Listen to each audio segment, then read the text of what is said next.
Who is the Acer Nitro 5 really good for? Who should walk away? And does its price make sense for someone who just wants a solid laptop without turning their living room into a server room? Those are the three questions I keep hearing from people who are on the fence about stepping into the gaming laptop market. Link is in the description if you want to check the product details on Amazon. In this review I'll walk through the everyday scenarios that matter most, from the first-time multiplayer match to juggling school projects and video editing, and point out the hidden trade-offs that often get lost in the headline specs. Let's start with the core dilemma most buyers face. Do you need a machine that can blast 1440p games at high frame rates, or would a more modest 1080p setup be enough?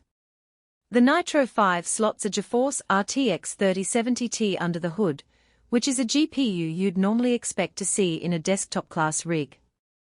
In practice, that means you can push titles like Cyberpunk 2077 or Elden Ring into the 60+ FPS range on its QHD 165Hz screen, but only if you're willing to dial down ultra settings a notch or two.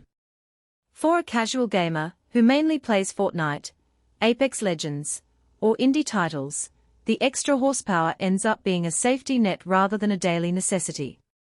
It does, however, give you breathing room for future releases that will demand more graphics muscle. Now, let's talk about who will actually benefit from that extra muscle. If you're a student or creator who already uses demanding software, say Adobe Premiere, Blender, or even machine learning notebooks, the 16GB of DDR5 RAM combined with a 1TB PCIe SSD translates into smoother multitasking. I've tested a similar configuration by opening a 12-track video project while a game ran in the background. The laptop didn't stutter, file transfers finished in seconds, and the SSDs, up to 15 faster than a traditional hard drive, claim felt real when moving large 4K footage. That kind of real-world throughput is a genuine strength you'll notice when you're not just gaming, but also moving data around for school assignments or side hustles. On the flip side, the Nitro 5 is still a laptop that leans into the gaming aesthetic. The chassis is made of plastic with a brushed metal finish, which keeps the weight around 5.5 pounds. That's fine if you plan to keep it on a desk most of the time, but the extra bulk becomes noticeable on a daily commute, or when you're cramming it into a backpack for a coffee shop session. The 4-zone RGB keyboard is bright and fun for late-night raids, yet the key travel is shallow, which some typists find less comfortable for long typing sessions.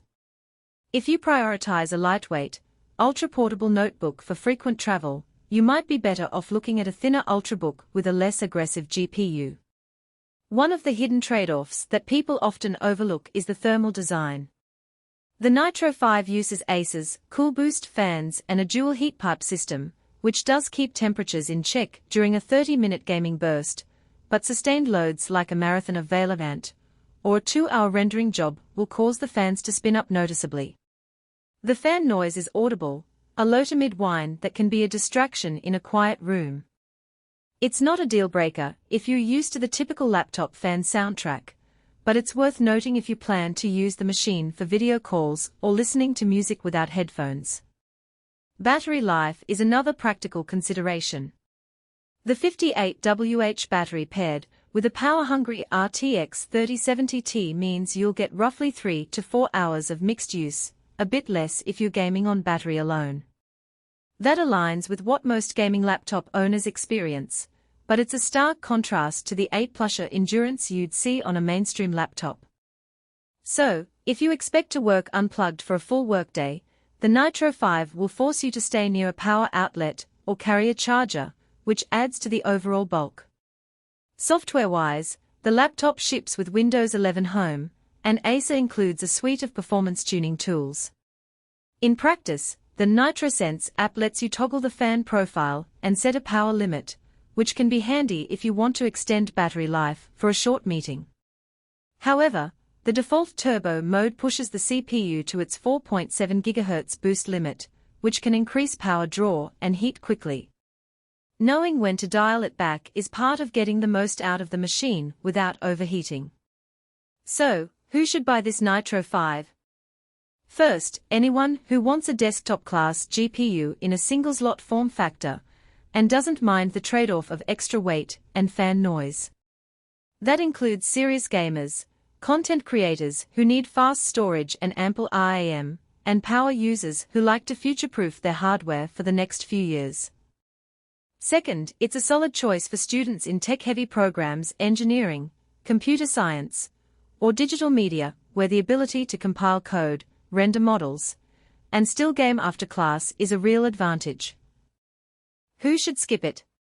If you're looking for a laptop primarily for word processing, web browsing, or occasional streaming, the Nitro 5 is overkill.